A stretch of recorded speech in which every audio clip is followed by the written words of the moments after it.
Okay, now let's look at the countercurrent multiplier and what that is referring to. Okay, so we're looking at the tubular fluid and the interstitial. So let's look at here, and we're going back to this picture on this one. First things, let's define what countercurrent is. Countercurrent is referring to the flow of filtrate.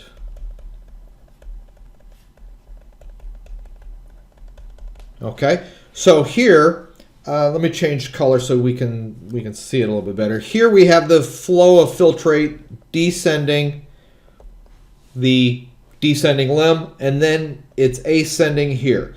So the flow has reversed direction. Okay, so on one part of the limb or the nephron loop, it is descending. On another part, it's ascending. That's what's referring to as countercurrent. Okay, the multiplier is referring to, it's a positive feedback loop, and it's referring to the salt concentration of the interstitial fluid. So remember, this is all the interstitial fluid, or the interstitium and interstitial fluid, and it's referring to when it's increasing the concentration. So way up here, we're going to have 300 milliosmoles. That's our concentration. Down here, we're going to have 1200 milliosmoles.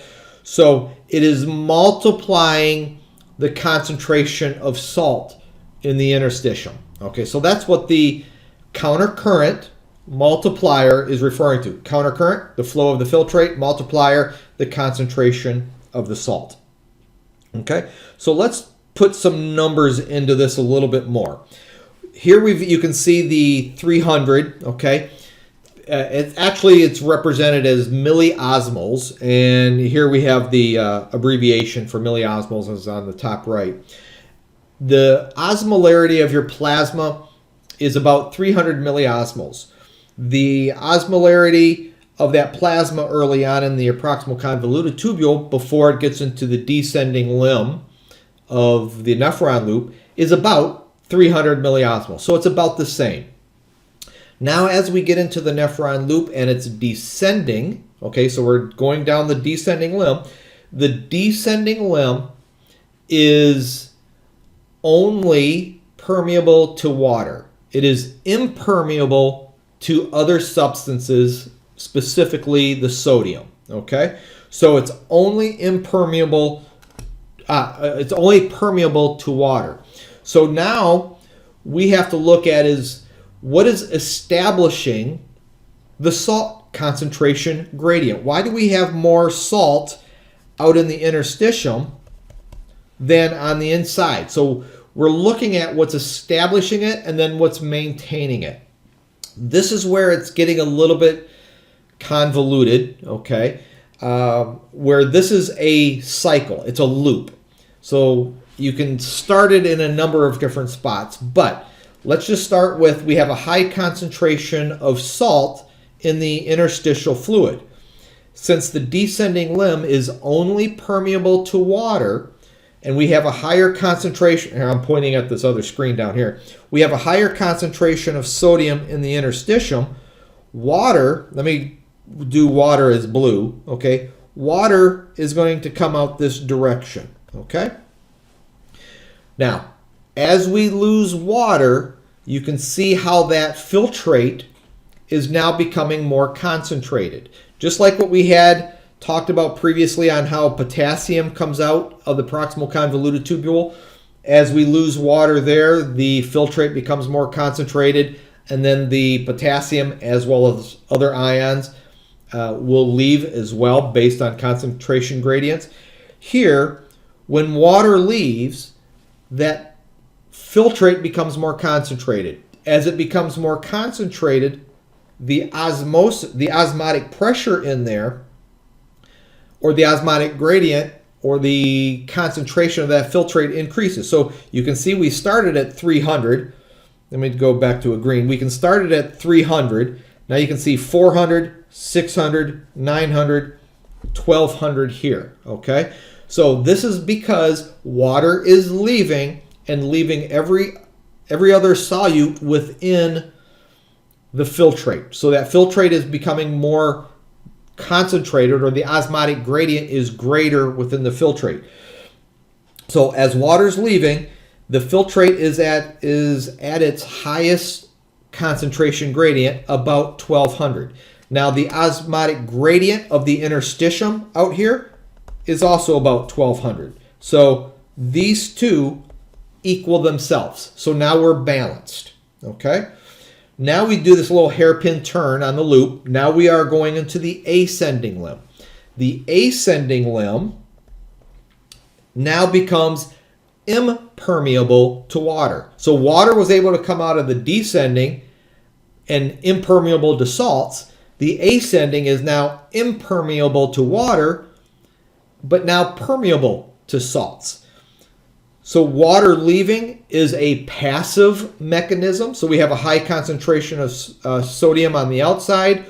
Water is going to flow based on osmosis. Okay, it's going to flow out.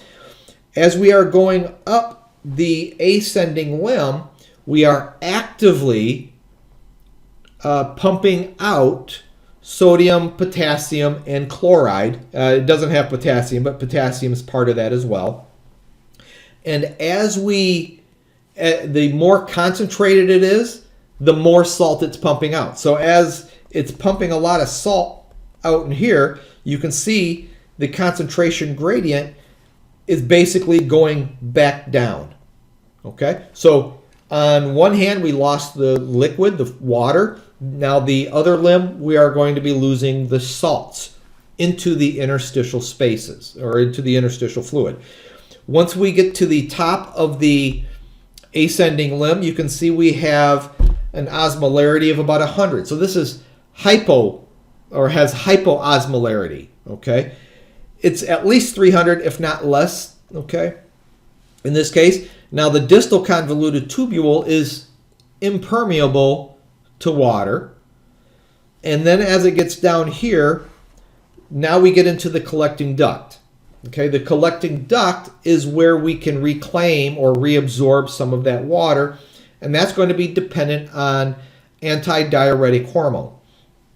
So antidiuretic hormone, let's kind of go back to that. You thought you were going to get rid of the endocrine system. Yeah, that's not going to happen. Okay, so antidiuretic hormone is secreted based on the osmotic gradient of the interstitium. Okay. So if you have, if you're dehydrated, okay, and the osmotic gradient is high in the interstitium, your posterior pituitary is going to release antidiuretic hormone.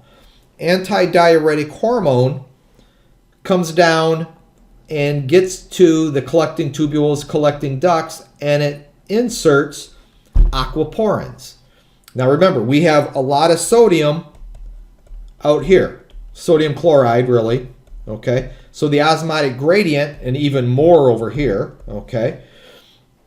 So we have an osmotic gradient. Now if we add pores that water can now escape, because these are impermeable, the collecting tubule and ducts impermeable to water unless you have ADH present and aquaporins.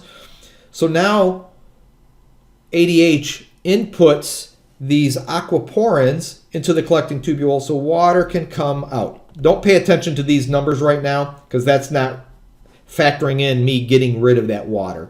If these numbers were to represent losing water, this would go up. So this would be 600, 700, 800, whatever the situation is, okay?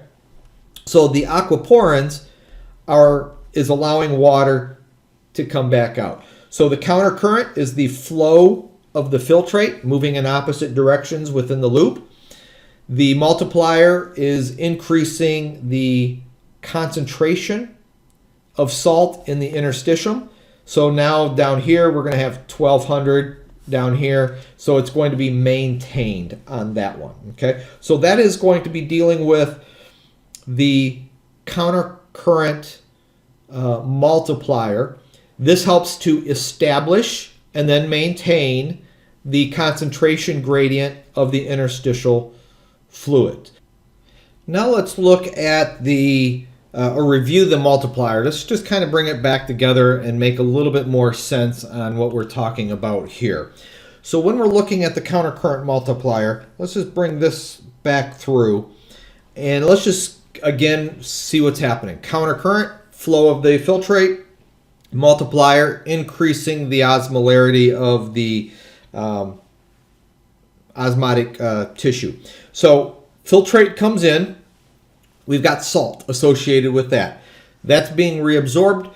That is getting into the interstitial spaces, interstitial fluid, or as you see here, ECF just stands for extracellular fluid. So that's everything outside of the cells. So as we have an increasing level of salt in the interstitial spaces, extracellular fluid, that causes more water to come out of the descending limb. Okay? As water comes out of the descending limb, that concentrates the filtrate, making the filtrate even saltier as it descends this limb. As you can see, we get down to that 1200, which is the same as your interstitial osmolarity. Okay? The saltier, then we loop back around. Now we're going to go up the ascending limb. And the ascending limb is impermeable to water, but permeable to the salts. And the saltier the filtrate is, the more sodium, chloride, and potassium gets pumped out of the fluid, of the tubular fluid, and into the interstitial spaces or extracellular fluid. Okay, so the saltier the fluid is, the more is pumped out of the fluid. So here you can see sodium, potassium, and chloride are actively getting pumped out in this area. And while it's getting actively pumped out, you can see that the osmolarity of the filtrate is then decreasing. Okay, so as more gets pumped out, that increases your sodium levels or the salty osmolarity in the extracellular spaces, the interstitial. Then this is the positive feedback side. The saltier it is on the outside or on the extracellular fluid, pulls more water out. Okay? The more concentrated the filtrate becomes, that pulls more salt out of the tube, making the extracellular fluid saltier, which then comes back to this loop and it just keeps cycling around. So that's a positive feedback loop on this one.